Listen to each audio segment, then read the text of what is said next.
Alright, so new year, new fantasy basketball rankings. Today we're going to be coming out with my top 10 rankings for points leagues based on who I think will score the most total points this year. I find that's usually the best way to tell who the best fantasy players were in a season. I do factor in some injury history or injury risk. I know that some people disagree with that and say you can't assess injury risk because injuries can happen to anyone. And while I 100% agree with that, I definitely think there are players who are far more injury prone, and for that reason I'm a little lower on them than they might be. But I'll just preface this list by saying that this is just my opinion. No guarantee that they're going to be 100% correct. And also, I plan on making top 50 rankings, probably a top 75. And then I'm definitely doing a ton of mock drafts to get ready for this season. So if you're interested in any of that content, then definitely consider subscribing and checking that out. But with that being said, we're going to get started with some honorable mentions. So these aren't in order, but first off, I just want to start with DeJounte Murray. So this is someone that surprised the entirety of the fantasy basketball community last year. Ended up finished 5th total points, and he ended like 7th in average per game. So nobody saw that coming. I had him ranked around 28th last season, and even then I thought I was overestimating him, but he blew up, had a spectacular year. Now he's on the Hawks, and I do think that hurts his value a little bit. Don't get me wrong, I don't think he's falling outside of the top 20 or anything crazy like that, but it's just mainly the field goal attempts per game that I think are going to see a little bit of a dip. Last season he was taking around 18 per game. I can't see that sustaining itself playing alongside Trae, John Collins, the rest of the Hawks, but mainly their whole system's built around Trae Young. He's the focal point. A lot of the ball is going to go through him. I think he's going to be dictating a lot. DeJounte, he can play off ball. It's not his best role, and I think it's definitely going to see his assist numbers take a little bit of a dive next season as well. But it does kind of sound like I'm shitting on him, but like I said, I still think he's going to be like a top 20, top 25 player.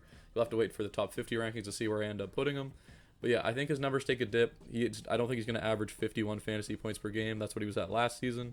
So yeah, I think maybe he'll probably end up around 45 fantasy points, but whether that's good enough to crack the top 10, I don't think so. So that's why he just misses out.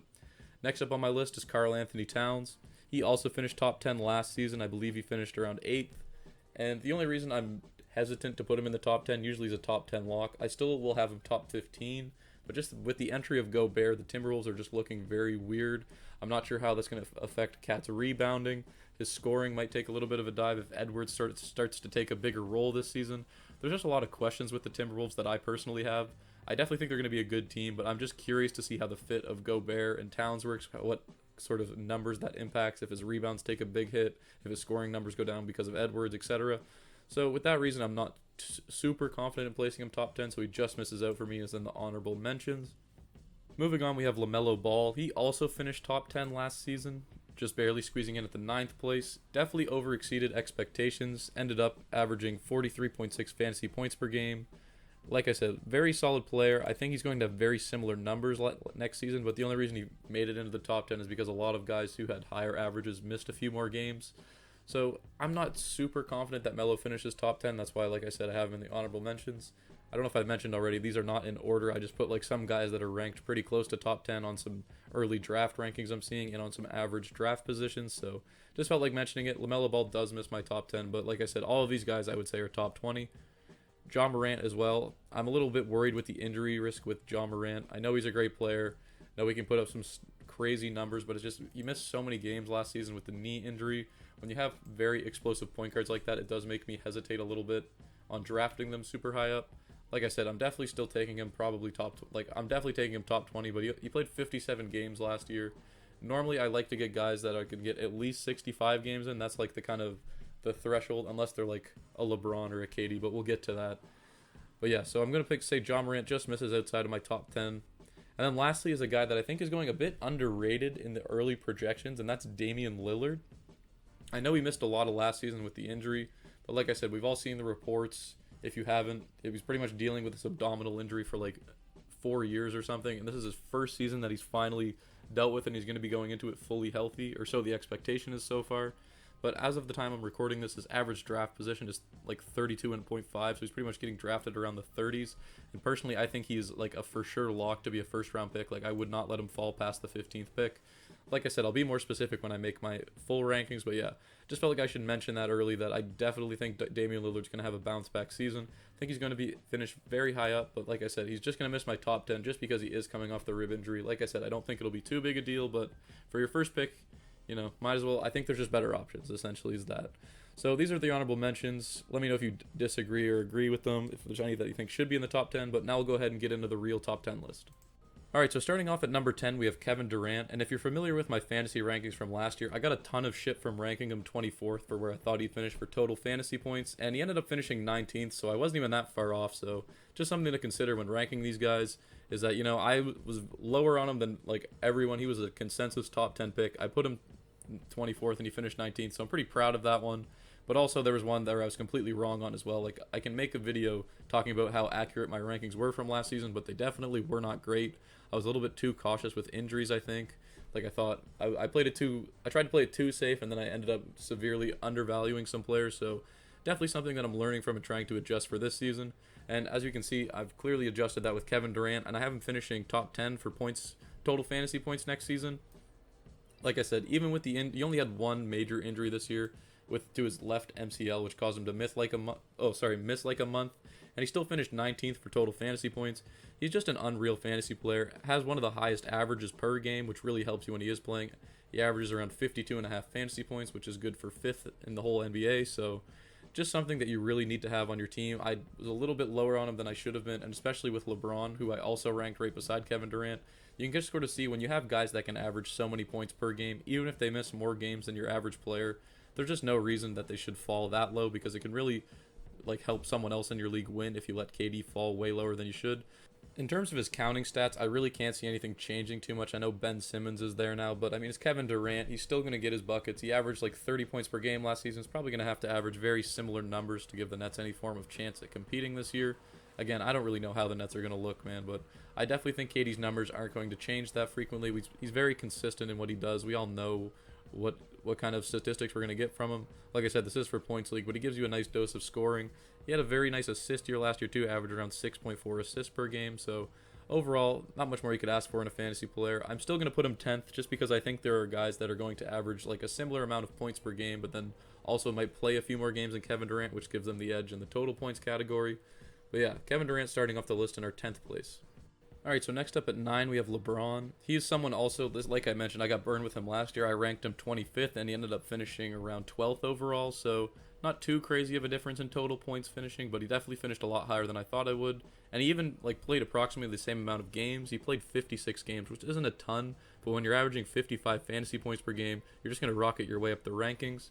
It was a bit unexpected of a season because Anthony Davis missed a lot of time and Russell Westbrook was just a disaster with the Lakers, so LeBron had to step up and do a lot of heavy carrying. Took 21 shots per game.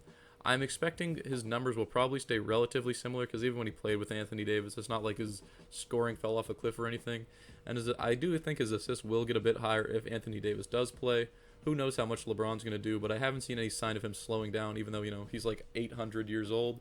But I'm still going to, this year I am confident that I am going to play some top 10 because if he plays even 65 games, he's like a consensus top 10 finisher. Like I'm putting him in the 9 spot just because there is a chance that maybe he only plays like 55 games again, but even then, like I said, he still finished 12th even given that. So I just think he's for sure a lock to finish up and around here, and I don't think there's too much of a difference between him and Kevin Durant. I should mention that just in general, like between spots like 10 to 8 or 7 to 5 or whatever, there's not like a huge difference in these players. I'm just sort of giving like a general guideline for some rankings that I would personally draft these players in. So like the person I'm ranking first, I would draft ahead of the person second, etc. Fairly self-explanatory, but just want to clear that up in case there's any confusion for anybody. But yeah, LeBron James, I think is pretty evident. I don't think I need to talk about him too much. He just does it all on the court.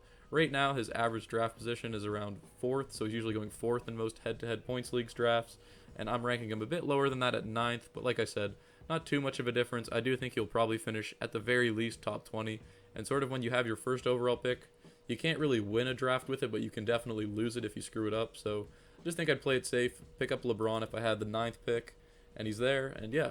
Alright, so coming in at 8, we have Steph Curry. Last season, he finished a lot lower than I thought he would. I ranked him 5th last season, I believe, and he ended up finishing 18th, which admittedly isn't great, but it's honestly not too bad because if you look at the difference between 18 and 15, it's like one game played. So with your top 10 pick, if you can secure someone that finishes top 15 for total points, you've done quite well for yourself. This year, I'm a little bit lower on him than I was, like as I said, ranking him 8th instead of 5th, but I do still consider him to be a top 10 pick just because of how consistent he is year after year. You know what you're going to get from him. His role hasn't changed on his team any. He's still the number 1 option coming off the championship run with the Golden State Warriors. I'm not expecting any of his numbers to change. He'll probably put up very similar stats to last season. if you look at where he's being drafted right now, he is going around 6th, so I'm not too far off in that projection. But yeah, I would agree. I think he's a no-brainer as a top 10 pick. If you have a first-round pick, like I said, all the guys that I have ranked above him I would take, but if they're gone, nothing wrong with Steph Curry. Great fantasy player, such a good option to have on your team just because of his consistency. You know exactly what he's going to do. He's done it for years. Nothing to really worry about with him. And yeah, I'm a very, very high on Steph Curry for fantasy. Plus, he's one of my favorite players to watch. I mean, who doesn't love watching him? I know that doesn't matter for fantasy at all, but if you're new to fantasy, it definitely makes the games a lot better if you have players that you enjoy watching on your team too.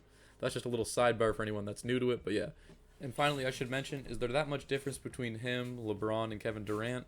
Not a huge difference, like I said. I think they are pretty interchangeable. I still would take Steph Curry over the other two just because of consistency. I have more faith in him to play more games, etc. But like I said, not a huge difference if you mixed any of the three of them up. I wouldn't be too mad. It's not like it's going to make or break your draft, like I said. But yeah, we'll finish with putting Steph Curry 8th. At 7, I have James Harden right here. Last season was probably his worst statistical season for fantasy, and he still ended up averaging 47 fantasy points per game. He's just an absolute monster for fantasy because he just fills the stat categories and assists, scoring. His rebounds are high for a guard. He's efficient at scoring as well because he's shooting a lot of threes, making them at a high clip. And like we said, we saw he had a very slow start to the season, which kind of hindered his stats when he was on Brooklyn.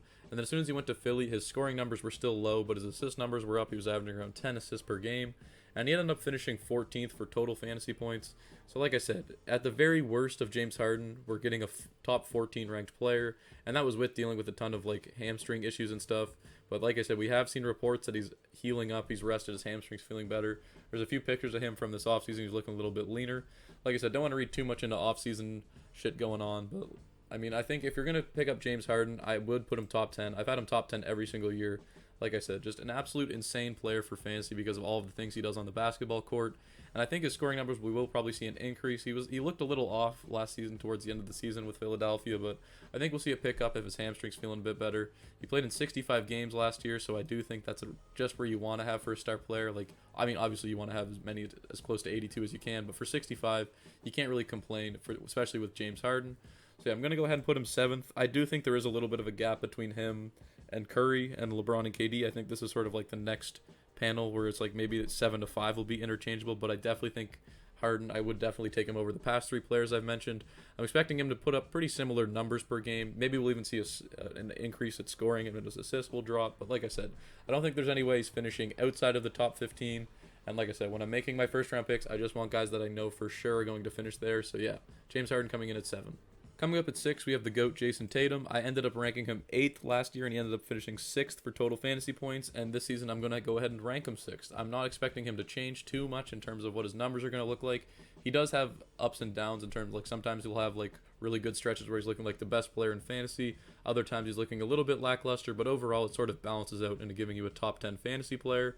He played in 76 games last year. Early into his career, he hasn't really been known to miss that much time. The only games he missed last season was with COVID and the health and safety protocols, I believe. So, not too much concern for injury there. Like I said, any player can get hurt, but there's not a nagging injury or a risk with Jayson Tatum that we're aware of right now. So, definitely put some more comfort in your mind just to have a young player that you know is going to play in a lot of games, doesn't have any nagging injuries, and you know what he's going to do. Like, Boston hasn't made too many changes to their roster that's going to impact Tatum's numbers. I think Brogdon and Gallinari, I don't think they're going to be too relevant for fantasy, but I don't think they're going to impact Tatum that much. So yeah, 20 shots per game last season, he actually had a high assist season last year for him. He averaged 4.4 assists, 8 rebounds, 27 points per game. Expecting very similar numbers. Like I said, don't mean to repeat myself, but not a lot of change happening. I'm going to go ahead and rank him 6th. His average per game is a bit lower than the rest of the guys on this list, so like I said, some people would have him ranked a lot lower, but I sort of value just having those consistent guys that I'm pretty confident they're not going to miss a ton of games, and they're the number one option on their team, so yeah.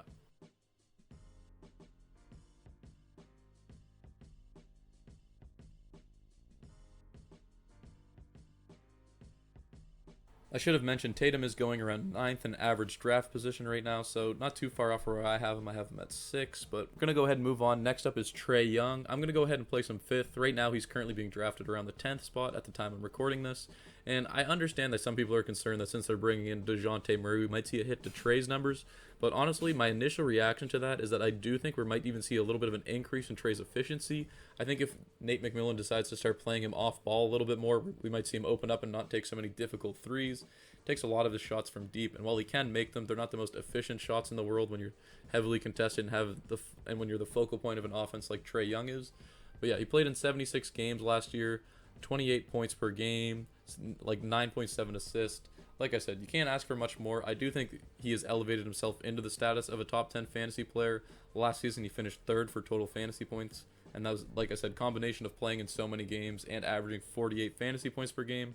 I'm not expecting too big of a decrease in his numbers. If anything, I might expect a slight increase. I think this might be the season he hits like the upper echelon of averaging like 50 fantasy points per game. There's only like 4 or 5 players in the game that can do that. But with Trae Young's usage rate and with the added bonus of having DeJounte Murray, another ball handler that can sort of help him play off ball, facilitate a little bit more, and take away some of his inefficient shots, I do think we'll see a bit of an increase in Trae Young's numbers. Like I said, I could be wrong. Maybe we'll see Trae Young's assists fall because of DeJounte, but right off the rip, I'm going to go ahead and say I do think it helps Trae Young a little bit, if not at least keeping him the exact same as he was last season, which was a top 5 fantasy player at the end of the year. So yeah, Trae Young is going to go ahead and finish 5th for me. Now we're into the top 4, and we're going to go ahead and start with Joel Embiid. And this is sort of what I was talking about earlier when I said last season I was a bit cautious because I was concerned with injury risk or whatever, like I've mentioned. So Joel Embiid, I ended up ranking him 15th, and he finished 4th for total fantasy points last season. So definitely a bit off there. This season I've corrected myself. He played 68 games last year, pretty much leading the league in scoring. I think he did win the scoring title. Someone can correct me in the comments if I'm wrong, but I'm pretty sure he did. Had just a fantastic season. Playing with Harden, his numbers weren't impacted. He was still an complete force, driving the paint. We all know what he does, averaging 30 points per game, 11 rebounds, 4 assists. I mean, he just puts up monster numbers night in and night out. There's not a single team in the league that can really contain him. I mean, other than the Raptors in the playoffs, but I mean, Philly fans don't want to hear about that. But yeah, Joel Embiid, I think he's a consensus top 5 player.